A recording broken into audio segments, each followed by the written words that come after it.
اس وقت میں روزانہ قرآن مجید کی ایک پارے کی منتخب آیات بیان کرتا ہوں، لیکن آج میں نے ارادہ کیا کہ لیلۃ القدر کے حوالے سے کچھ باتیں آج کر لی جائیں تو بہتر ہے۔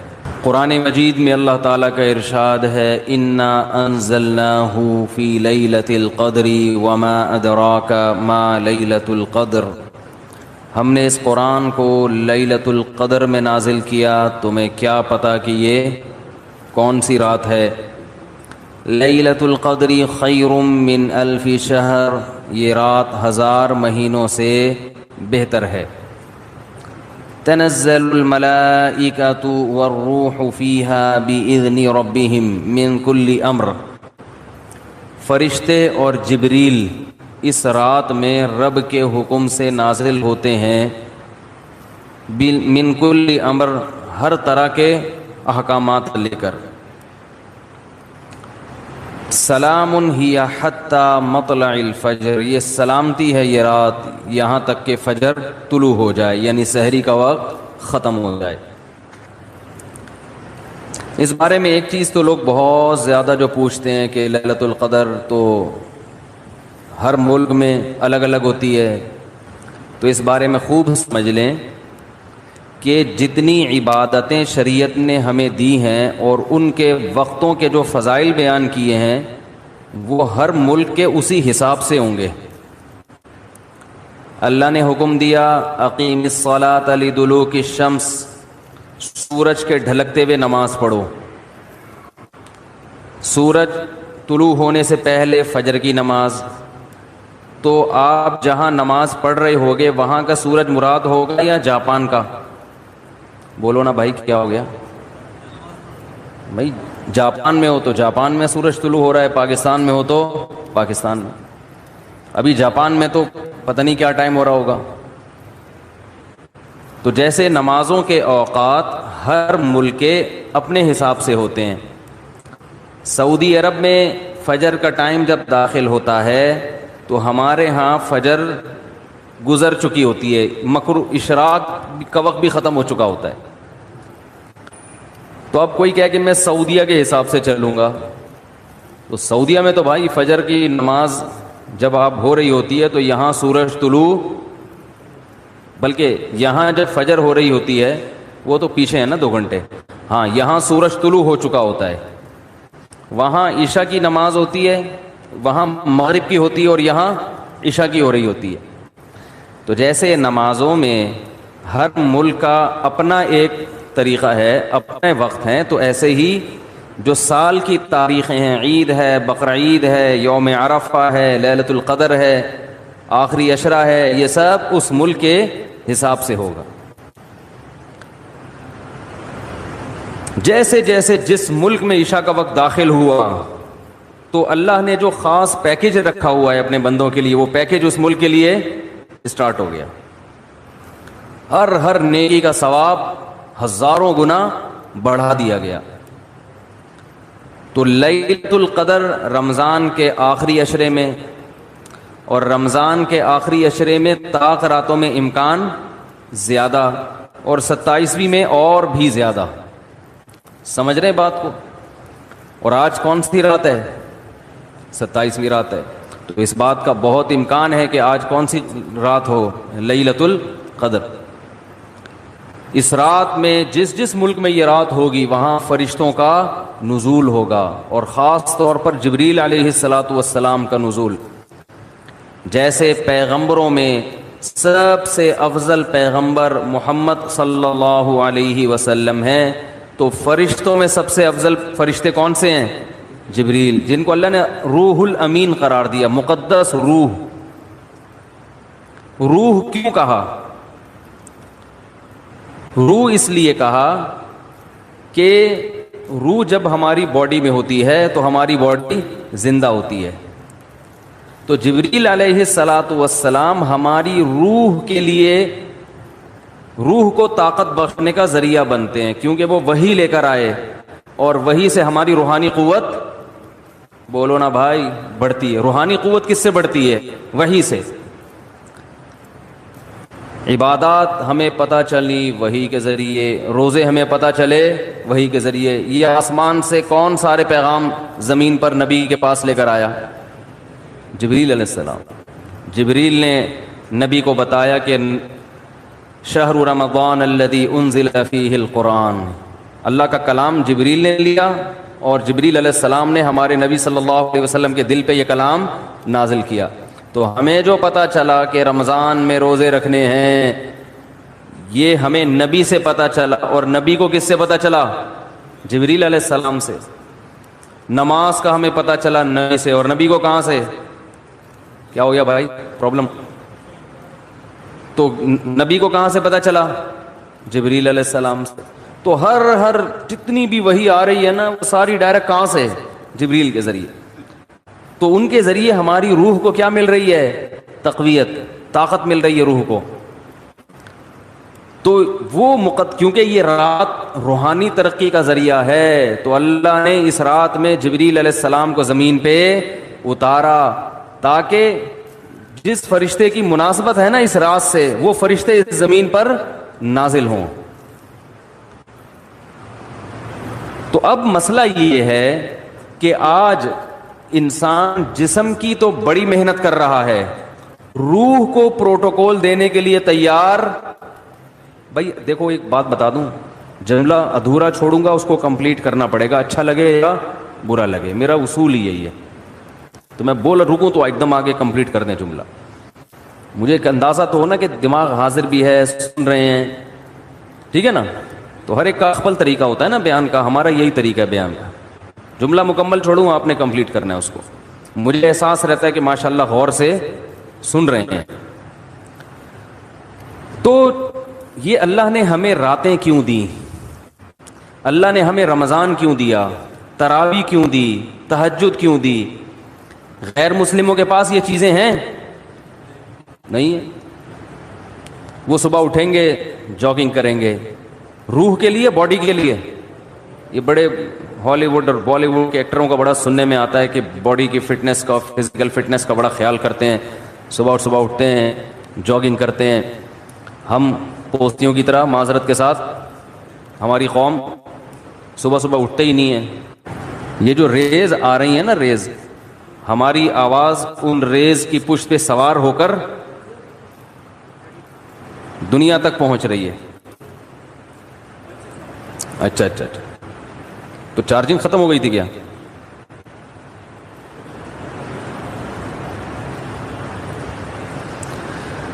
تو میں یہ عرض کر رہا تھا کہ فنکار، اداکار لوگ اپنی فٹنس کا بہت زیادہ خیال کرتے ہیں۔ آج کل ہر آدمی اگر کرتا ہے تو اپنی باڈی کی فٹنس کا تو خیال کرتا ہے۔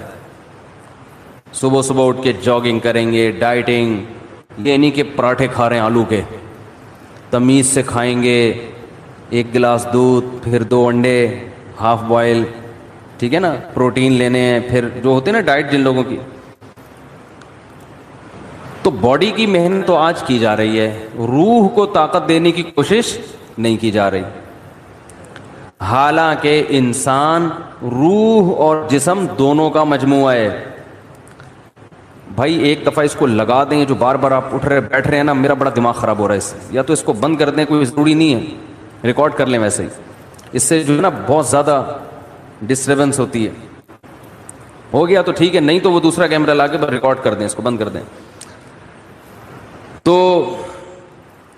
کیا کہہ رہا تھا میں؟ سیٹنگ، اپنی سیٹنگ اب ادھر سے سیٹ کریں اس کو، وہاں سے تو ہو گئی، اب ادھر سے بھی پانا لا کے نا میری اپنی سیٹنگ کو بھی سیٹ کریں۔ کیا کہہ رہا تھا میں؟ تو روح جو ہے نا، دیکھو انسان جو ہے نا، انسان کو جانوروں پر قیاس نہیں کیا جا سکتا۔ اچھا جانور کسے کہتے ہیں؟ جو صحت مند ہو۔ اچھی بکری تو دودھ زیادہ دیتی ہو، اچھی بھینس دودھ زیادہ دیتی ہو، اچھی گائے دودھ زیادہ دیتی ہو، اچھا بیل زیادہ ہل چلا لیتا ہو، ایسا ہی ہے نا، اچھا گدھا ویٹ زیادہ اٹھا لیتا ہو۔ تو اچھا انسان جو ویٹ زیادہ اٹھا لیتا ہو، تو اس میں اور گدھے میں کوئی فرق ہوا؟ پھر بھائی آج اچھا انسان اسے کتنے ہوئے، اتنا ویٹ اٹھایا، بھائی تو اٹھا سکتے ہو؟ کہہ رہا نہیں بھائی ہم تو نہیں اٹھا سکتے۔ بھائی آپ بہت اچھے، میں کیا ہوں؟ میں گندا ہو گیا۔ یہی مطلب ہوا نا۔ تو انسان کو اگر صرف جسمانی اور مادی اعتبار سے فضیلت دی جائے تو پھر انسان کی کوئی فضیلت نہیں ہے، کیونکہ مادی اعتبار سے انسان سے زیادہ صحت مند بہت سے جانور ہوتے ہیں. چیتے کی اسپیڈ زیادہ ہے یا آپ کی؟ تو بھاگنے میں چیتا اچھا ہے یا آپ؟ چیتا اچھا ہے. جبڑا جو پھاڑنے کی طاقت ہے وہ شیر کی اچھی ہے یا آپ کی؟ شیر کی اچھی ہے. تو پکڑ کے اعتبار سے آپ سے اچھا کون ہے؟ شیر ہے.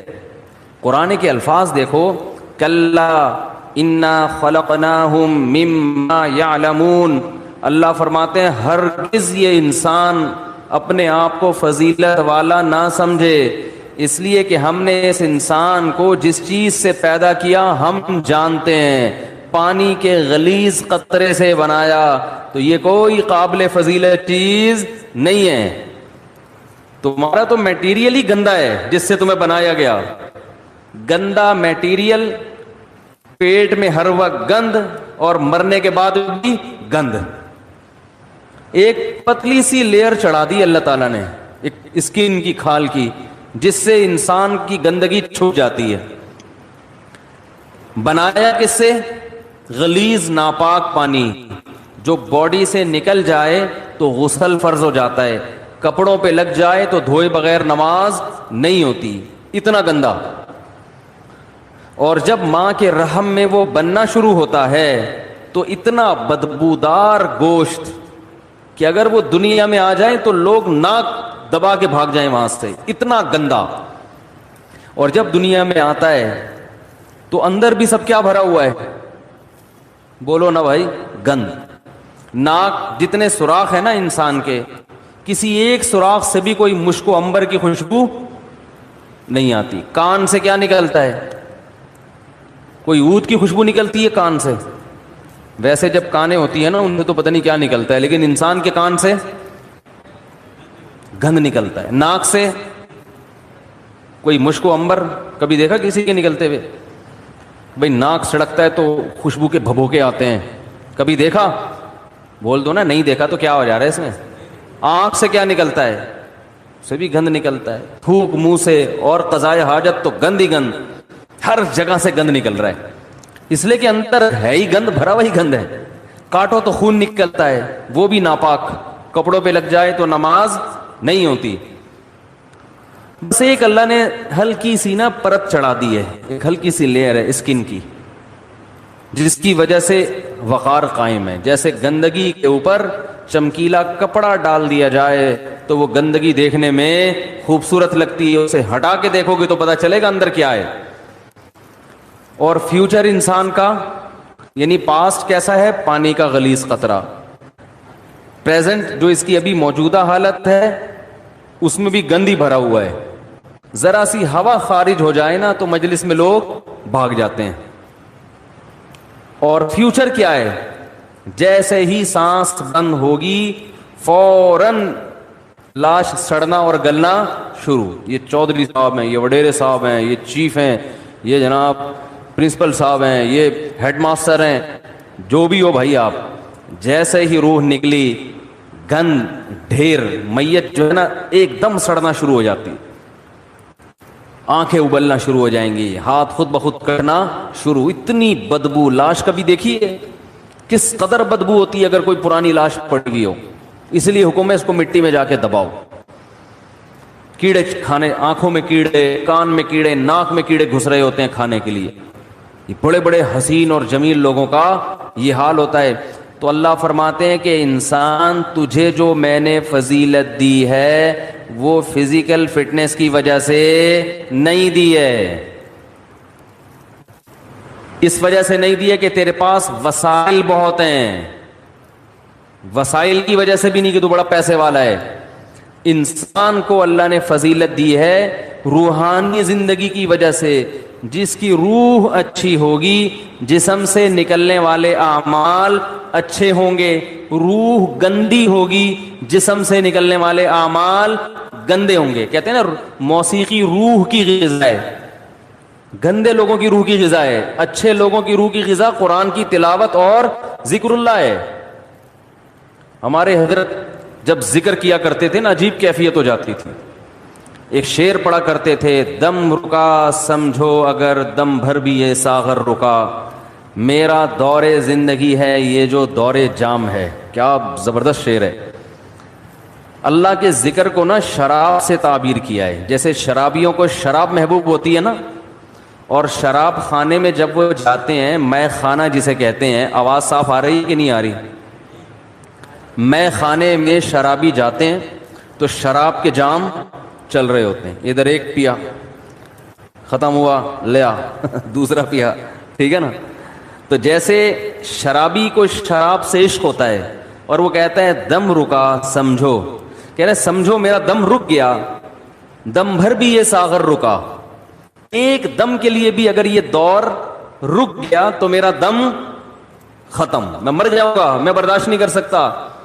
میرا دور زندگی ہے یہ جو دور جام ہے, یہ جو شراب کا دور ہے نا یہی میری زندگی کا بھی دور ہے. میرے بلڈ کی جو سرکولیشن ہے وہ اسی سرکولیشن کی وجہ سے جو شراب کے پیالے جو گھوم رہے ہیں.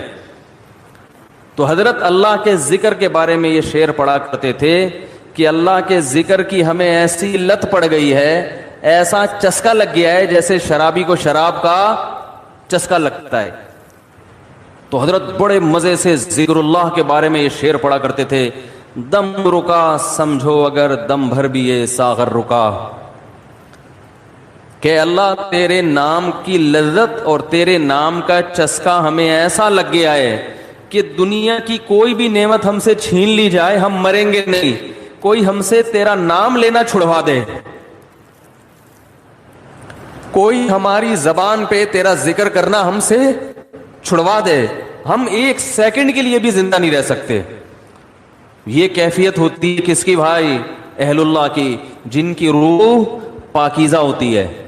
اور جن کی روح ناپاک ہوتی ہے, جب تک وہ اداکاراؤں کے ڈانس اور ناچ نہ دیکھ لیں اور ان کے ناچ گانے کا میوزک نہ سن لیں, ان کی روح کو تسکین بولو نا بھائی نہیں ملتی. تو روح کی بات ہے. جیسے ہیروئنچی کو اور شرابی کو اس کی باڈی کو تسکین ہیروئن اور شراب سے ملتی ہے, لیکن جس انسان کو اس گندگی کی عادت نہیں ہے اسے تسکین کے لیے شراب اور ہیروئن کا سہارا نہیں لینا پڑتا. اسے تو بدبو آتی ہے, اسے تو گھن آتی ہے. تو مسئلہ ہی سارا کس کا ہے بھائی؟ روح کا ہے. تو اللہ تعالیٰ نے جبریل علیہ الصلاۃ والسلام کے ذریعے انسان کی روح کو طاقت دی ہے. تو روح پاکیزہ بنتی ہے برے اعمال کو چھوڑنے سے اور عبادت کرنے سے. اور جیسے جیسے عبادت کرتا ہے انسان, روح اور زیادہ پاکیزہ ہونا شروع ہو جاتی. یعنی اگر آپ کی روح میں پاکیزگی نہیں ہے تو آپ عبادت شروع کر دو, پیدا ہونا شروع. اور جیسے جیسے پاکیزگی آئے گی, عبادت جو مشکل لگ رہی تھی وہ عبادت آسان ہونا شروع ہو جائے گی. تو آج باڈی کی طرف تو ہماری قوم کی تو نہ باڈی کی طرف توجہ ہے نہ روح کی, لیکن میں تو ان لوگوں کی بات کر رہا ہوں جو لبرل لوگ ہیں, وہ روح کو تو بالکل فوکس کرتے ہی نہیں ہیں. اور ہمارے ہاں تو نہ روح کی فکر اور نہ جسم کی فکر, کسی چیز فکر لیس, ٹینشن فری زندگی.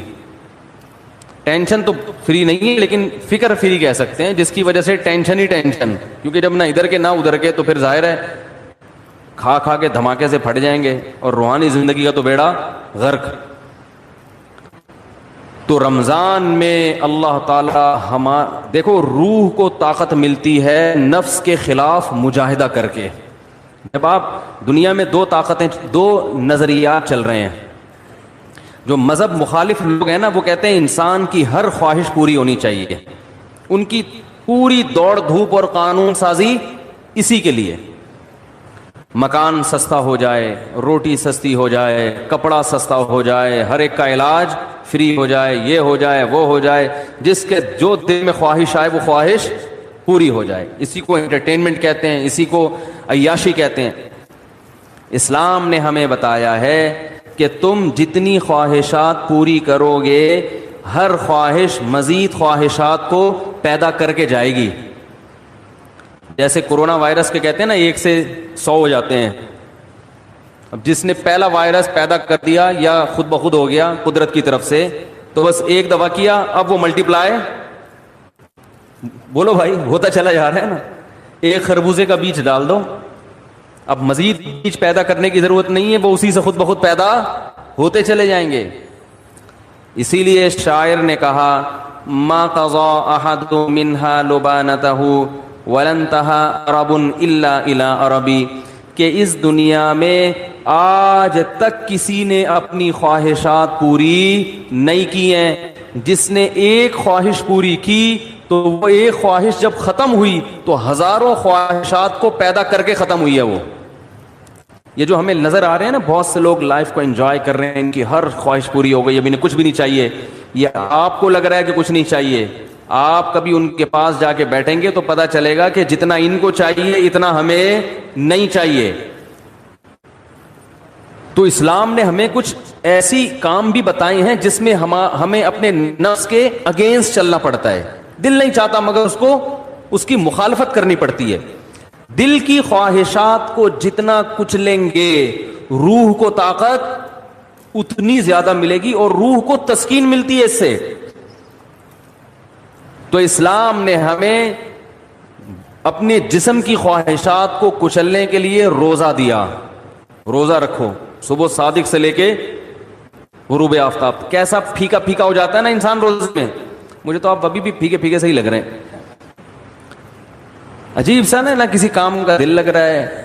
بیٹھے ہوئے ہیں, نہ گٹکا کھا سکتے ہیں, نہ پان کھا سکتے ہیں, نہ سگریٹ پی سکتے ہیں, نہ چائے پی سکتے ہیں, نہ کھانا کھا سکتے ہیں. سوکھا سوکھا سا منہ ہوتا ہے سب کا. روزے کی حالت میں دیکھو سب کی حالت کیا ہوتی ہے. کسی کام میں دل نہیں لگ رہا. اللہ نے کہا بس 1 نہیں 2 نہیں 3 نہیں 4 نہیں, کتنے 29 یا 30. آسان کام تھوڑی ہے.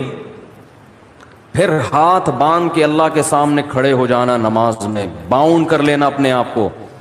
آج دنیا میں دنیا پرستوں کے لیے سب سے قیمتی چیز ٹائم ہے. وہ ٹائم کہتے ہیں کہ اتنی دیر ہم مسجد میں اللہ کے سامنے ہاتھ باندھ کر کھڑے رہیں, اس سے ہمیں ملتا تو کچھ بھی نہیں ہے. تو یہ تو ٹائم ویسٹنگ ہے.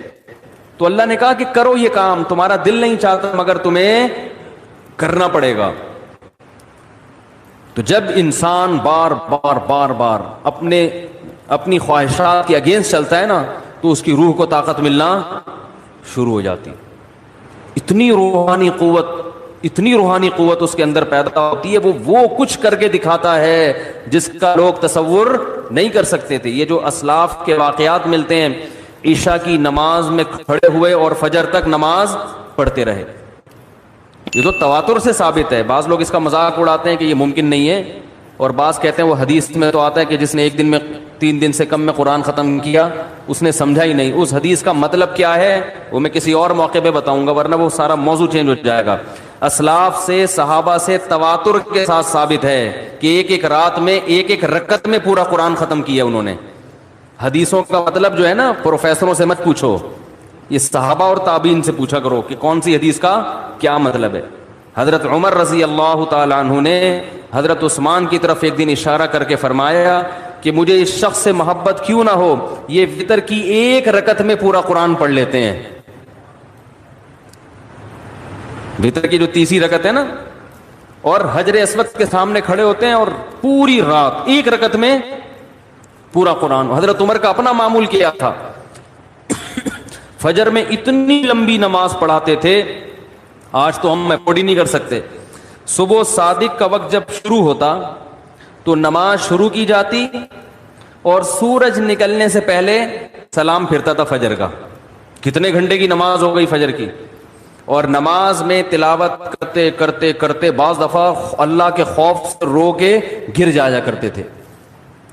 فجر میں حضرت عثمان رضی اللہ تعالیٰ عنہ پوری سورہ یوسف پڑھتے تھے. ایک تابعی کہتے ہیں کہ میں نے سورہ یوسف حضرت عثمان کے پیچھے فجر میں سن کے یاد کر لی, زبانی یاد ہو گئی مجھے. کتنی لمبی لمبی ان لوگوں کی نمازیں تھیں, کتنی لمبی لمبی ان لوگوں کی دعائیں تھیں, کتنی. آج بالکل عبادت کا ذوق اور شوق ختم. اور پہلے عورتوں میں عبادت کا ذوق مردوں سے بھی زیادہ تھا. مرد تو تھڑے چھڑے پہ جا کے بیٹھ گئے، دو چار لونڈے لپاڑے بیٹھ گئے، کچھ ادھر بات کر لی، کچھ ادھر چلے گئے، ڈبو اسنوکر۔ خواتین تو گھروں میں وہ تو عبادت میں آگے تھیں، آج سب کے ہاتھ میں کیا آ گئے؟ موبائل، واٹس ایپ، بس ہر وقت۔ میری والدہ اللہ ان کی مغفرت فرمائے، آخر عمر میں تقریباً 1.5-2 سال ان کا دماغ کام نہیں کرتا تھا، جیسے قومے کی کیفیت ہوتی ہے نا، یہ ہو گئی تھی کیفیت، تو ہوش نہیں تھے ان کو، کوئی بات بتاؤ سمجھ میں نہیں آتی تھی، لیکن تسبیح جیسے ہی پکڑاتے تھے نا فوراً چلنا شروع، اور زبان بھی چلنا شروع۔ کیوں؟ لاشعور میں یہ چیز، بولو نا بھائی، بیٹھ گئی، کیونکہ زندگی بھر تسبیح پڑھی ہے نا، تو اب ہوش نہیں ہے، تو جیسے ہی تسبیح ہاتھ میں آئی اللہ کا نام شروع۔ میرے بڑے بھائی جب سورہ یاسین کی تلاوت کرتے ان کے سامنے، تو سورہ یاسین کا تلاوت کے جو کوئی لفظ چھوٹ جاتا نا تو وہ ان کی زبان سے نکل جاتا تھا، جیسے آخری لفظ آ رہا ہے نا مبین، تو وہ رک گیا تو وہ ان کی زبان سے نکل، ایک لاشعور میں۔ سورہ یاسین بہت پڑھی ہے انہوں نے۔ تو میں نئی نسل کو دیکھ کے یہ پیشگوئی کر سکتا ہوں کہ جب ہمارا بڑھاپا ہو، اللہ ہم سب کو بچائے، تو پتہ نہیں ہمارا حال کیا ہوگا، ہوش میں نہیں ہوں گے۔ کوئی تسبیح لا کے پکڑائے گا تو ایسے لگے گا جیسے یہ پتھر ہے، جیسے ہی موبائل لا کے پکڑائیں گے نا ٹھک ٹھک چلنا، فوراً سب سے پہلے لاک کھلے گا اس کا۔ حقیقت بتا رہا ہوں میں، کیونکہ لاشعور میں یہ چیز بیٹھ گئی ہے۔ موبائل ہے، فیس بک، واٹس ایپ، یوٹیوب، ایک دم چلنا شروع، ٹھک ٹھک ٹھک، میسج بازیاں، اور بھائی کیا کر رہی ہو، دوپٹہ کہاں سے خریدا، خواتین کی نا، چاہے قومے میں ہو یا کچھ بھی ہو، اللہ بچائے سب کو قومے میں جانے سے۔ جو کام زندگی بھر کیا ہوتا ہے، جب انسان ہوش میں نہیں ہوتا تو وہی کام اس کے سامنے آنا شروع ہو جاتا ہے۔ علماء نے بیان کیا کہ کئی دنیا میں حافظ ایسے ہیں کہ مرتے ہوئے ان سے کہا جا رہا تھا کہ کلمہ پڑھو تو گانا گانا شروع کر دیا انہوں نے۔ حافظ قرآن تھے مگر قرآن کی تلاوت نہیں کرتے، گانوں اور فلموں کو فوکس کیا ہوا تھا۔ موت کے وقت کلمہ نہیں نکل رہا زبان سے، گانے گا رہے ہیں، انہیں بتایا جا رہا ہے کہ پڑھو کلمہ، نہیں، گانا گا رہے ہیں۔ تو اللہ کے عذاب سے بچنا چاہیے بھائی، کچھ عادی بنائیں۔ ہم یہ نہیں کہہ رہے کہ ہمارے اسلاف جیسے پوری رات عبادتیں کیا کرتے تھے ایسے ہی کریں، کچھ تو عادی بنائیں اپنے آپ کو اللہ کے سامنے رونے ہونے کا، کچھ تو اللہ کا نام لینے کا اپنے زبان کو عادی بنائیں۔ جو اللہ کا ذکر کثرت سے کرنا پڑے گا اس کے لیے، اور دعا کا اہتمام کثرت سے۔ اب ایک آخری بات کر کے اپنے بیان کو ختم کرتا ہوں۔ دیکھو بھائی، لیلۃ القدر میں جو دعا ہم نے مانگنی ہے اس میں سب سے زیادہ فوکس اس دعا کو کرنا ہے کہ ہماری زندگی سے گناہ چھوٹ جائیں۔ لوگ گناہ چھوڑنے کے لیے تیار نہیں ہیں۔ پچھلی امتوں پر جو اللہ کی طرف سے عذاب آئے وہ تہجد چھوڑنے کی وجہ سے نہیں آئے، اشراق چھوڑنے کی وجہ سے نہیں آئے، وہ جو عذاب آئے تھے وہ گناہ کی وجہ سے آئے تھے۔ قوم لوط علیہ السلام پر عذاب کیوں آیا؟ لڑکوں سے بدفعلی کا گناہ کر رہے تھے۔ قوم سمود پر عذاب کیوں آیا؟ ناپ تول میں کمی، تنخواہ پوری لیتے، کام ادھورا کرتے۔ آج ہر آدمی یہی کر رہا ہے، دفتر میں کام پورا نہیں کرے گا، تنخواہیں پوری لی جا رہی۔ پولیس میں سب سے ایماندار وہ آفیسر سمجھا جاتا ہے جو رشوت نہیں لیتا، حالانکہ اتنا کافی نہیں ہے، بلکہ یہ بھی ضروری ہے کہ اپنی ڈیوٹی ٹائم پہ دیتا ہو۔ بھائی رشوت لینا بھی حرام ہے، لیکن کام کیے بغیر تنخواہ لینا کہاں سے جائز ہو گیا ہے بھائی؟ گورنمنٹ کے اداروں میں جو اسکول اور یونیورسٹیاں ہیں وہاں پروفیسر حضرات اور ٹیچرز اگر وہ دل جمعی کے ساتھ بچوں کو نہیں پڑھا رہے ہیں اور سیلری پوری لے رہے ہیں تو وہ سیلری قوم سمود میں داخل ہوگا کہ نہیں ہوگا کہ کام ادھورا، اور جب حق لینے کی باری آئی تو پورا، اور دینے کی باری آئی تو اس میں ڈنڈی مارتے ہیں۔ کتنا قرآن مجید نے والدین کا حق بیان کیا ہے، لا تقل لہما اف، اف بھی نہیں کرنا ہے، بہت زیادہ قضا کا لفظ استعمال کیا۔ تیرے رب نے فیصلہ کر دیا کہ ماں باپ سے اچھا سلوک کرنا ہے، فیصلے کا لفظ استعمال کیا۔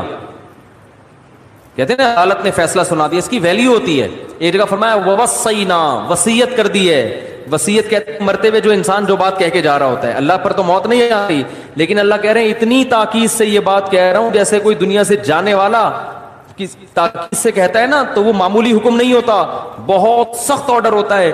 تو والدین کے بارے میں بھی اللہ نے کہا معمولی حکم نہ سمجھنا، بہت شدید آرڈر دے رہا ہوں کہ والدین کے ساتھ اچھا سلوک کرنا ہے، خدمت کرنی ہے. ایسے لوگ ہیں 10 سال سے والد صاحب قومے میں گئے ہوئے ہیں، خدمت کر رہے ہیں ان کی وہ. اور ایسے لوگ بھی میں نے واقعہ سنایا تھا نا پچھلے ہفتے کا، اپنے باپ کو لے کے جا رہے ہیں ہاسپٹل، باپ بول رہا ہے زیادہ تو ابا کو کہہ رہا ہے ابا چپ کر جاؤ ورنہ عیدی سینٹر میں جمع کرا دوں گا، چپ کر جاؤ ورنہ اولڈ ہوم میں جمع کرا دوں گا.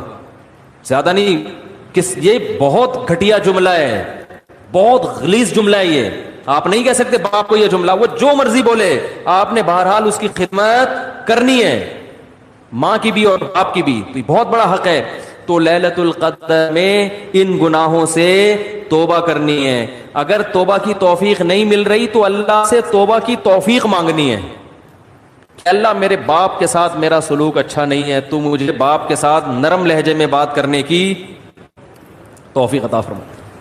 مائیں بیٹیاں ماؤں کے ساتھ اچھا سلوک نہیں کرتی، گریبان پکڑتی ہیں ماؤں کا، تانے دیتی ہیں. کہیں شادی ہو گئی نا بچے کی غلط سسرال، مائیں کو تانے دیں گی آپ نے کرایا یہ. وہ بھائی ماں کب بیٹی کے لیے برا سوچتی ہے؟ مقدر میں تھا، ہو گیا، آپ نے کیا یہ آپ کی وجہ سے ہوا ہے. بہت غلیظ جملہ ہے، تانے دیے جا رہے ہیں، برا بلا کہا جا رہا ہے. تو اللہ سے ان بیٹیوں نے ہاتھ اٹھا کے توبہ کرنی ہے. اے اللہ ماں کے ساتھ بدسلوکی اس جرم سے میں توبہ کرتی ہوں، اے اللہ تو مجھے اس توبہ پر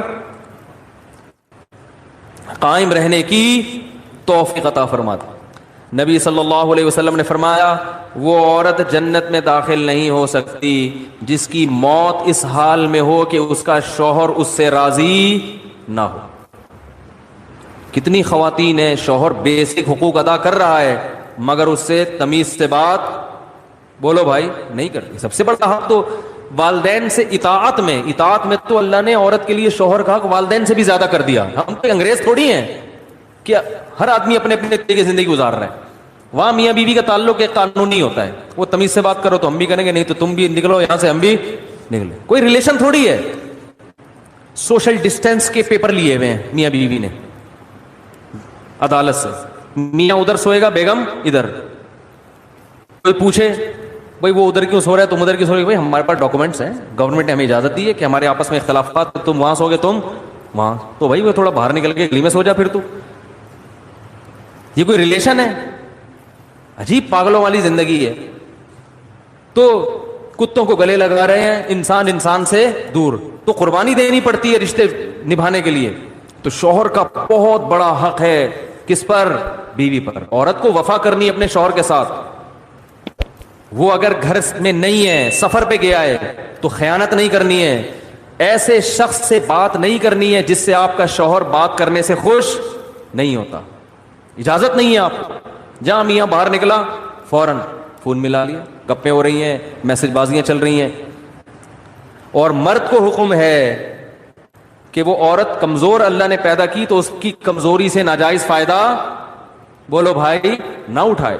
آپ صلی اللہ علیہ وسلم نے حجۃ الوداع کے موقع پر جو خطبہ دیا نا، وہ آخری خطبہ، اس میں صحابہ کہتے ہیں ہم سمجھ رہے تھے کہ اب نبی دنیا سے جا رہے ہیں، تو آپ نے خطبہ دیا کہ اللہ نے ان عورتوں کو تمہارے ماتحت رکھا ہے، اس لیے نہیں کہ تم ظلم کرنا شروع کر دو، ان پر تمہاری اتنی اطاعت واجب ہے کہ تمہاری مرضی کے بغیر گھر سے نہ نکلیں، تمہاری مرضی کے بغیر کسی کو گھر میں داخل نہ ہونے دیں، اور تمہارے مال میں خیانت نہ کریں. فرمایا اس کے بعد تمہارے حقوق ہیں ان کے اوپر، تم پر حقوق ہیں ان کے. وہ کیا ہے کہ جو خود کھاؤ وہ ان کو کھلاؤ، جیسا خود پہنو ویسا ان کو پہناؤ. بعض عورتوں کی شکایت آتی ہے میاں گھر میں آتا ہے جیسے چنگیز خان یا ہلاکو خان گھر میں داخل ہوا ہے، تمیز سے نہ سلام نہ بات چیت، ہر وقت ناک پہ. دوستوں میں بیٹھے گا ہاں ہاں ہو بڑا اچھا، جیسے کسی دوست کو لا کے بٹھا دو نا ایک دم موڈ چین اور ہاں ہاں بڑی گپ شپ. گھر میں جیسے ہی آئے گا جیسے کچھ چنگیز خان گھر میں داخل ہو رہا ہے. تو آپ صلی اللہ علیہ وسلم جب گھر میں آتے، امی عائشہ فرماتی ہیں مسکراتے ہوئے چہرے کے ساتھ مسکراتے ہوئے داخل ہوتے تھے. تو بھائی ان جرائم سے کیا کرنی ہے؟ توبہ. اگر رشتہ داروں میں آپس میں کوئی بھائی بہنوں میں ناراضی چل رہی ہے. تو آپ صلی اللہ علیہ وسلم نے فرمایا رشتہ داری توڑنے والا جنت میں, بولو نا بھائی, نہیں جائے گا. سگے بھائی سے ناراضی ہے, سال ہو گیا, 2 سال ہو گئے, بھائی سے بات نہیں کر رہا, بہنوں میں لڑائی ہوئی ہے.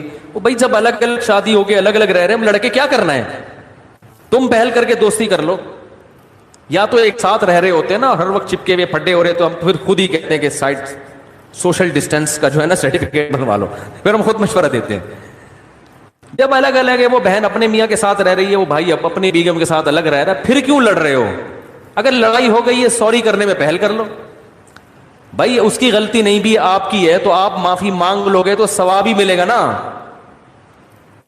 لوگ کہتے ہیں میں چھوٹا ہو جاؤں گا, تو نبی نے فرمایا من تواضع للہ رفعہ اللہ, جو اللہ کے لیے جھکتا ہے اللہ اسے اٹھا لیتے ہیں, بلند کر دیتے ہیں.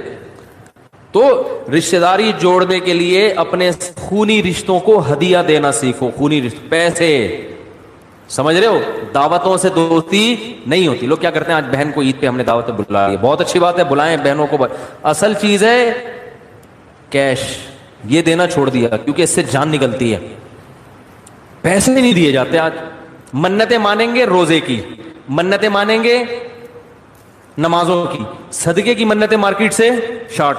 ٹھیک ہے نا, اے اللہ میرا یہ کام ہو جائے تو اتنے روزے رکھوں گا, خواتین بھی مانو اتنے روزے رکھوں گا. پہلے صحابہ جو منتیں مانتے تھے نا, وہ یہ کہ میرا یہ کام ہو گیا تو اتنے پیسے صدقہ کروں گا. پیسے مارکیٹ سے کیا ہو رہے ہیں کہ اللہ تو میرے سارے بھی کام بنا دے, پیسے جیب کے کام ہی یہی ہے کہ پیسے بچ جائیں, یہی تو کام ہے. تو وہی کام میں کیسے قربان کر دوں؟ تو رشتہ داروں کو پیسے دیا کرو, پیسے, روکڑا, سمجھ رہے ہو. بھائی کو لفافے میں ڈال کے ڈالر دو, یہ ہدیہ ہے آپ کو. اگر وہ اپنی توہین محسوس کرتا ہے, چھوٹا بھائی مجھے کیوں ہدیہ دے رہا ہے, سائڈوں سے بھجوا دو. کسی دوست کو بولو یہ تم دے دینا, میرا نام نہیں آنا چاہیے.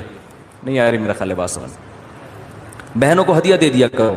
زکات دے رہے ہوتے ہیں بہنوں کو, ٹھیک ہے, زکات بھی دینا جائز ہے, ثواب ملے گا, لیکن زکات دینے کا مقصد ہوتا ہے کہ اب اپنی ذمہ داری ہماری کیا ہو گئی پوری. بھائی زکات تو غریبوں کا حق ہے, بہن غریب ہے تو ایک تو اس لحاظ سے, لیکن بہن کا حق تو اس لحاظ سے بھی ہے کہ وہ بہن ہے, اس کو تو زکات کے علاوہ بھی دو نا بھائی.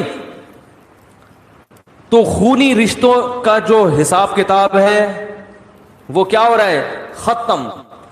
ایک بات میں خواتین سے کہتا ہوں, آپ کے بچوں پہ اگر آپ کا دیور ہاتھ اٹھائے تو آگے سے بولا مت کرو. بچے پہ باپ کا بھی حق ہے, چچا کا بھی حق ہے تربیت میں. وہ بھی تو لگتا ہے نا کچھ. چچا نے اگر اپنے بھتیجے پہ سختی کی, ڈانٹ دی, تو بچے کو یہ نہ سکھایا کرو کہ تم کون ہوتے ہو میری اولاد پہ ہاتھ اٹھانے والے. بچے کو بتاؤ کہ یہ بھی آپ کے چاچو ہیں, ان کا بھی رشتہ ہے, یہ بڑے ہیں, اگر انہوں نے کبھی ہاتھ اٹھا لیا, کبھی سختی کر لی, تو بیٹا برداشت کرنا ہے. فوراً لڑائی شروع ہو جاتی ہے. دیور نے ہاتھ اٹھا کے مارا تو اپنے میاں کو بتاتی ہیں بھائی کہ آپ تو چلو باپ ہو, یہ کون ہوتا ہے ہمارے معاملات میں دخل اندازی کرنے والا. وہ پھر کبھی بھی دخل اندازی نہیں کرے گا, کہے گا جاؤ تمہارے بچے تم سنبھالو. پھر وہ جب بھتیجی بڑی ہوگی, اس کی شادی بھی گئی, فکر ہوگی بھائی تمہاری ٹینشن ہے, ہماری ٹینشن, ارے بول لو نا یار, نہیں ہے ہماری ٹینشن نہیں. پھر جب وہ بیٹا بڑا ہوگا, اس کو روزگار کی ضرورت ہوگی, چاچو بولے گا تمہاری ٹینشن ہے, میری ٹینشن نہیں ہے. میں کیوں تعاون کروں بزنس میں, میں کیوں جاب دلواؤں, میرے تعلقات ہیں, میں کیوں دلواؤں, میرا کیا ہے. ہاتھ تو اٹھانے دیا نہیں, اس وقت غیر تھا, اب اپنا کیسے بناؤں. ہم تو بھائی اپنے باپ سے بھی پٹے ہیں الحمدللہ, ابا سے تو بہت ہی پٹے ہیں, تمیز سے, طبیعت سے, اما سے بھی پٹے ہیں, بھائیوں سے بھی پٹے ہیں. اور ہمارے بچے ہیں, ہمارے بھائی ان کو ڈانٹ دیں, ہم نے تو کبھی نہیں کہا کہ بھئی کیوں. ہم تو کہتے ہیں آؤ کبھی ڈانٹو کبھی پیٹو اپنے بھائیوں کو. ہمارا ابھی بھی بیان سننے میں تو بھائی کبھی کٹ لگائیں یار بچوں کی, ہمیں بھی اچھا لگے گا, بچوں کو احساس ہوگا بھائی یہ بھی کچھ لگتے ہیں. تو خواتین سے محبت کا حکم ہے, ان کو باپ بنانے کی اجازت بولو بھائی نہیں. اگر آپ کی بیوی آپ کے بھائی کو بچوں پہ سختی کرنے یا نصیحت کرنے نہیں دے رہی, تو بیگم کو بتاؤ بیگم اس میں تمہارا نقصان ہے, اس سے ریلیشن کیا ہوگا, کمزور, ریلیشن کمزور ہو جائے گا. اس سے کل میں زندہ رہتا ہوں نہیں رہتا کس کو پتا ہے, میں مر جاتا ہوں تو یہی باپ بن کے پالے گا اس کو. بھائی پالتے ہیں نا, چچا ہی تو پالتے ہیں پھر. تو اسی طرح ماموں ہے, ہم تو بھائی اپنے ماموں سے تک ڈانٹ کھاتے ہیں, اب تک ڈانٹ کھاتے ہیں. کبھی ہمارے ماموں نے آگے ڈانٹا ہو تو ہمارے ابا کو شکایت نہیں ہوئی ابے تم کون ہوتے ہو آ کے ایسا ہے, میرے بچے ہیں سسرال کا, میں اپنے سسرال کی انٹرفیئرنس برداشت نہیں کروں گا. یہ اب کے ڈائلاگ ہے, پرانے زمانے میں اس کو بد اخلاقی سمجھی جاتی تھی, بدتمیزی سمجھا جاتا تھا اس کو.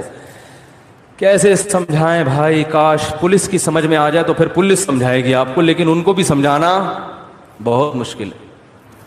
تو ماموں بھی بڑا ہے بھائی, وہ آپ کی ماں کی طرف سے بڑا ہے نا. ماموں نے آگے بھانجوں پہ ہاتھ اٹھا لیا تو شوہر بچوں کے باپ کو تکلیف ہو کہ تمہارے بھائی میرے بچوں پہ سختی کیوں کر رہے ہیں. بھائی تمہارے بھائی اس کے بچوں کے ماموں لگتے ہیں, تو ماموں کا حق ہے کہ بھانجوں کو سلواتیں سنائے, ڈانٹے. پٹھانوں میں ایک چیز بڑی اچھی ہے, کوئی بھی کوٹ کے چلا جائے, خاندان میں سب کو کیا ہوتی ہے, ٹائٹ ہے, فیملی ریلیشن بڑا مضبوط ہے. آپ کے پی کے جائیں پشاور اور یہ سوات وغیرہ, میں تو جاتا رہتا ہوں نا. کزن آئے گا نا, وہ کہے گا بچے کھیل رہے ہوں گے نا, کزن بڑا کزن ہے, وہ آ کے بچوں کو چٹکی دکھائے گا, بولے چلو شاباش مغرب ٹائم ہو گیا گھر. سارے بچے اس کے بھتیجے بھانجے اپنے بچے سب ایک ہی طرح سے ڈیل کر رہے ہوتے ہیں. وہ نہیں دیکھتے کہ یہ میرا ابا ہے یا چاچا ہے یا تایا ہے, ماموں ہے. خاندان کا ایک بڑا آئے گا, چٹکی بجائے گا, بولے پتلی گلی سے نکلو, سارے چلے جائیں. کیونکہ خاندان کے سارے بڑوں کو باپ جیسا رائٹ ہی حاصل ہے. سارے ننیال کو ماں کے حقوق ہیں اور سارے ددیال کو باپ کے حقوق. تو یہ اللہ نے رشتہ داری جوڑنے کو فرض قرار دیا ہے, تو اس کو بھی کریں کہ بھائی اپنے خاندان میں اپنے بچوں کو بڑوں کا ادب سکھائیں, ان کو ورغلائیں نہ کریں. ہاں کبھی سختی کر لے تو الگ سے لے جا کے سمجھائیں, بھائی ایک چماٹ کافی تھا, 6 بلا وجہ لگا دیا آپ نے, الگ بچے کے سامنے نہیں.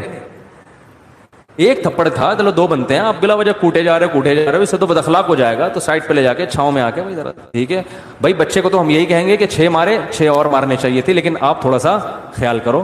تھپڑ پہ آپ کا ہاتھ بھی دیکھو کتنا بڑا ہے. بعض لوگوں کا تھپڑ اتنا بڑا ہوتا ہے وہ ایک لگے نا تو پورا چھپ جاتا ہے. تو تمیز الگ سے, سامنے نہیں. تو رشتہ داری توڑنے کا جرم ہمارے معاشرے میں ہو رہا ہے. بینکوں میں سود لینے کا جرم ہو رہا ہے, سودی بینکوں میں سودی ملازمت کا جرم ہو رہا ہے, رشوت لینے کا جرم ہو رہا ہے, لڑکوں سے بدفعلی, لڑکیوں سے حرام دوستیاں, زنا, یہ سارے ہمارے معاشرے کے جرائم ہیں. یا تو بھائی انگریز بن جاؤ, انگریز کے ہاں کوئی لیلۃ القدر نہیں ہوتی, نہ کوئی توبہ طائب, کچھ بھی نہیں ہوتا. ان کے یہاں لائف کو انجوائے کرو, انٹرٹین کرو, مزے اڑاؤ اور پتلی گلی سے نکل لو. ٹھیک ہے نا. تو اگر یہ نظریہ ہے تو جتنی ٹینشن مذہب کی لی ہوئی ہے اتنی ٹینشن لینے کی بھی ضرورت نہیں ہے. پھر تو نہ رمضان, نہ شوال, نہ تراویح, نہ عید. پھر کیا عید چاند 29 کا ہوتا ہے, 30 کا ہوتا ہے, پھر کیا کرنا ہے جب روزانہ عید ہے نا. پھر تو کل سے ہی پراٹھے کھانا شروع کر دو دن میں. آج 27ویں رات ہے, کل 27واں روزہ ہے, کل صبح اٹھ کے کھاؤ طبیعت سے پھوڑو. انگریز تو سارے انگریز صبح اٹھ کے روزہ رکھیں گے, کل ہیں پھوڑیں گے, برگر کھائیں گے, پیزا کھائیں گے. ان کو تھوڑی اس سے ٹینشن ہے رمضان کیا ہے, شوال کیا ہے, حج کیا ہے, حج ہوگا کہ نہیں ہوگا. لوگ پوچھ رہے ہیں نا, گورے نے کبھی پوچھا حج ہو رہا ہے کہ نہیں ہو رہا, کہتے بھائی تمہاری ہڈی کے ہمارا نہیں ہے. تو یا تو مکمل گورے بن جاؤ, اور اگر مکمل گورے نہیں بن سکتے تو بھائی اگر آخرت پر ایمان ہے تو پھر بڑے بڑے جرائم. انٹرنیٹ پر بیہودہ فلمیں دیکھی جا رہی ہیں. کچھ چیزیں ایسی ہیں, بس یہ آخری بات کر کے بیان ختم کرتا ہوں, کچھ چیزیں ایسی ہیں جن کی باڈی کو لت پڑ جاتی ہے, تو ان میں صرف توبہ کافی نہیں ہوتی, کسی سے کاؤنسلنگ کی ضرورت ہوتی ہے. جیسے چرس کی عادت پڑ گئی یا ہیروئن کی عادت پڑ گئی, کسی ہیروئن جی نے ہمارا بیان سنا اور توبہ کر لی جا کے, آئندہ ہیروئن نہیں پیوں گا. تو کیا خیال ہے, نہیں پیے گا آئندہ؟ وہ تو ابھی پی کے آیا تھا نا, اس لیے توبہ کر لی, ابھی تو ٹھنڈا ہوا ہے. جب ہیروئن کی طلب پیدا ہوگی تو جسم مچلے گا, چاہیے چاہیے. مفتی صاحب بیان کر رہے تھے, قرآن میں آتا ہے حرام, حدیث میں حرام, جہنم کی آگ, چولہے پہ جائے گا, آگ دیکھے گا, بڑی خطرناک ہے بھائی. لیکن جو آگ اندر جل رہی ہے تو یہ باڈی کی ریکوائرمنٹ ہوتی ہے. تو ایسے ہیروئن چی کو کہا جائے گا بھائی ہیروئن سے توبہ بھی کرنی ہے اور فوراً قریبی ڈاکٹر سے رجوع بھی کرنا, کہ وہ ہیروئن کے علاوہ کوئی ایسا ٹیکا فی الحال لگا دے, چرس پہ لے آئے. ٹھیک ہے, چرس تھوڑی سی خالص چرس پہ لا دے آپ, وہ آہستہ آہستہ آہستہ آہستہ کیا کرے گا, چھڑوائے گا. تو جن لوگوں کو انٹرنیٹ پر فحش فلموں کی عادت پڑ جاتی ہے, یہ عادت باڈی کی ریکوائرمنٹ ہوتی ہے. پھر وہ توبہ کر بھی لیتے ہیں نا تو تھوڑے دنوں میں پھر خیالات, پھر ایک جسم جو ہے نا تڑپنا شروع ہوتا ہے. تو ایسے موقع پہ کسی اللہ والے سے اصلاحی تعلق بھی ضروری. اور میں ایسے نوجوانوں کو کہتا ہوں کسی ماہر نفسیات سے بھی رابطہ کرو جو خود یہ فلمیں نہ دیکھتا ہو, کیونکہ بعض ڈاکٹر خود یہ کام کر رہے ہوتے ہیں, ان کو یہ برائی سمجھتے ہی نہیں ہے اس کو, کہنے کیا ہے نفسیات انٹرٹین تھوڑا سا, وہ ان کے اپنے انگلش ہوتی ہے ان کی. بعض ڈاکٹر الٹا لوگوں کو الٹے کاموں پہ لگا رہے ہوتے ہیں, کہہ رہے ہیں یار اتنا بھی اسٹریس جو ہے نا لائف میں صحیح نہیں ہے, اسٹریس کو ختم کرنے کے لیے, حالانکہ اس سے اسٹریس ختم نہیں ہوتی, اسٹریس بڑھتی ہے. جیسے کوئی کہے اسٹریس ختم کرنے کے لیے ہیروئن پی لو, پینے کے بعد تو ایسی اسٹریس ختم ہوگی کہ آپ کو لگے گا دنیا میں مجھ سے زیادہ خوش کوئی ہے نہیں, لیکن اسٹریس اس سے بڑھتی ہے, پھر اور مانگے گا اور پھر اسٹریس سے ہی مر جائے گا وہ جا کے. تو ایسے ہی یہ جو فحش چیزیں دیکھی جاتی ہیں یہ اسٹریس کو وقتی طور پہ ختم کرتی ہیں, حقیقت میں یہ اسٹریس کو بڑھاتی ہیں. ایسا آدمی خوش نہیں رہ سکتا. تو کسی کو زنا کی عادت پڑ گئی اور کسی اور طرح سے اپنی خواہش پوری کرنے کی عادت پڑ گئی, انٹرنیٹ پر فحش فلمیں دیکھنے کی عادت پڑ گئی, تو توبہ بھی کرنی ہے اور ساتھ ساتھ علاج کے لیے جسمانی اور روحانی دونوں معالج سے رابطہ بھی کرنا. جسمانی معالج تو ماہر نفسیات ہیں, بہت سے ماہر نفسیات کو اللہ نے بڑی مہارت دی ہوتی ہے, ان سے رابطہ کریں. ملک میں بہت ہیں, کراچی میں بہت ہیں, ان کے پاس جائیں, بولیں بھائی اگر وہ کہنا کوئی فرق نہیں پڑتا, بولو بھائی فرق پڑتا ہے, مجھے یہ بیماری چھڑواؤ, ٹھیک ہے نا, مجھے یہ عادت چھڑوانی ہے, میں آپ کو فیس اسی چیز کی دوں گا, جس دن آپ نے چھڑوا دیا اتنے پیسے آپ کے, لیکن وہ ایڈوانس میں لے لیتے ہیں فیس, تو کچھ خرچ کرو نا اللہ کے لیے. تو ماہر نفسیات کے پاس بھی جائیں اور اللہ والوں سے اصلاحی تعلق بھی قائم کریں. کسی بزرگ سے بیعت ہو, ان کو بتائیں. تو آپ کو ایک نسخہ میں ویسے ہی بتا دیتا ہوں کہ کوئی بزرگ نہیں مل رہے, بزرگ بھی مارکیٹ سے شارٹ چل رہے ہیں آج کل, لوگ کہتے ہیں, حالانکہ ہول سیل کے حساب سے بزرگ موجود ہیں, لیکن کسی بزرگ سے مناسبت ہونے میں ٹائم لگتا ہے. پھر بزرگوں کے پاس رش اتنا ہے کہ وہ نمبر ہی نہیں آتا لوگوں کا کہ وہ آپ کو ٹائم دیں. تو اس میں پھر یہ ہے کہ اگر آپ کے ساتھ کوئی ایسا مسئلہ ہے تو بھائی کچھ علاج میں بتا دیتا ہوں. سب سے پہلا, تبلیغ میں 4 مہینے کے لیے نکل جاؤ. ایسی کی 4 مہینے تو کچھ دیکھنے کو نہیں ملے گا, اس سے نہ دیکھو جیسے گناہ کرنے کی عادت پڑتی ہے کر کے, تو چھوٹنے کی عادت پڑتی ہے چھوڑ کے.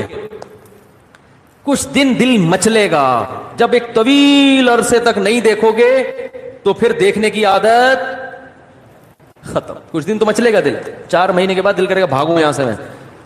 لیکن تبلیغ میں ایک ماحول ملتا ہے, بہت دن تک گناہ سے دور رہیں گے تو انشاءاللہ عادت چھوٹ جائے گی. واپس آئے, پھر شیطان نے ورغلا کے گناہ کروا دیا, دوبارہ نکل لو. ایسی کی بولو نا, ایسی کی تیسی اس لیے کہہ رہا ہوں کہ پھر کاروبار, دکان کا ہر بھاڑ میں جائے کاروبار. پہلے انسان کا بچہ تو بنے آدمی, وہ تھوڑا نقصان کر لو کچھ نہیں ہوتا. پڑھائی اگلے سال کورونا کی وجہ سے اگلے سال ویسے ہی ہو رہی ہے نا, تو ایک اپنی اصلاح کی وجہ سے ہو جائے گی. تھوڑی قربانی دو گے تو بھائی دین آئے گا. تو تبلیغ میں بہت فائدہ ہوتا ہے. ایک کام سمجھ میں آ گیا, یہ ان لوگوں کے لیے جن کو اصلاحی تعلق فی الحال میسر نہ ہو, ورنہ تو اصل تو یہ کسی شیخ سے بزرگ سے بیعت ہو جاؤ. دوسرا کام یہ کرنا ہے کہ اپنے آپ کو بے لگام نہیں چھوڑنا ہے.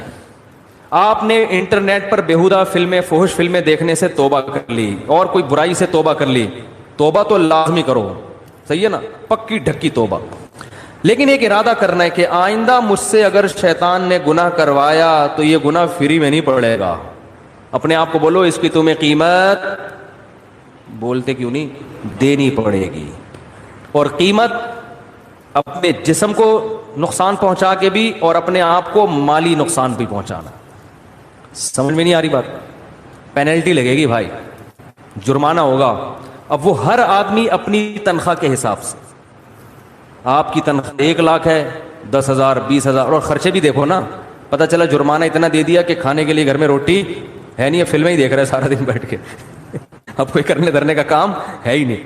اتنا زیادہ جرمانہ نہ ہو کہ بچے متاثر ہوں, ان کی فیسیں ہی نہیں جا رہی, یا کوئی چھڑے چھاٹوں میں, یہ کنواڑوں میں زیادہ ان کے تو فیسوں کے مسئلے نہیں ہوتے, یہ زیادہ بیماری چھڑے چھاٹوں میں ہوتی ہے. اور جس چھڑے چھاٹ نے بیماری چھوڑی نہیں نا, کم وقت شادی کے بعد چھوڑتا نہیں ہے, پھر وہ دنیا چھوڑ دے گا, یہ بیوی چھوڑ دے گا, یہ بیماری نہیں چھوڑتا وہ. تو اپنے علاج کی فکر کرو, ورنہ قبر میں بھی یہی دل چاہے گا جن کو یہ لت پڑ جاتی ہے. تو کیا کرنا ہے, اپنے آپ کو سزا دینی ہے, مالی بھی اور جسمانی بھی. جسمانی سزا, روزہ رکھ لے انسان, بھوکا پیاسا رکھے, صحیح ہے, یا روزہ نہیں رکھ سکتا بھائی اگر مجھ سے یہ گناہ ہوا تو میں 24 گھنٹے کے اندر اندر 50 رکعتیں یا 100 رکعتیں نوافل کے پڑھوں گا. وہ اتنے زیادہ بھی سزا نہ ہو کہ پڑھنا ہی مشکل ہو جائے, اتنی ہلکی بھی نہ ہو کہ سزا کا عنصر اس میں سے ختم ہو جائے. تو اصلاحی تعلق میں فائدہ ہوتا ہے کہ ہر بزرگ ہر ایک کے حالات دیکھ کر اس کے لیے خود سزا تجویز کرتے ہیں کہ آپ کی تنخواہ اتنی, آپ کم از کم اتنے پیسے صدقہ کرو. اب آپ نے اگر کہا کہ 5 روپے صدقہ کروں گا اگر مجھ سے گناہ ہوا, تو آپ کہو گے دیکھتے رہو شام کو 100 روپے دے دوں گا, کیا جا رہا ہے 100 روپے میں. اور آپ نے کہا 5 لاکھ صدقہ کروں گا, تو بس ایک ہی دفعہ ہوگا صدقہ, اس کے بعد دوبارہ گناہ تو ہوگا, صدقہ نہیں ہوگا. تو وہ اپنے حالات دیکھ کر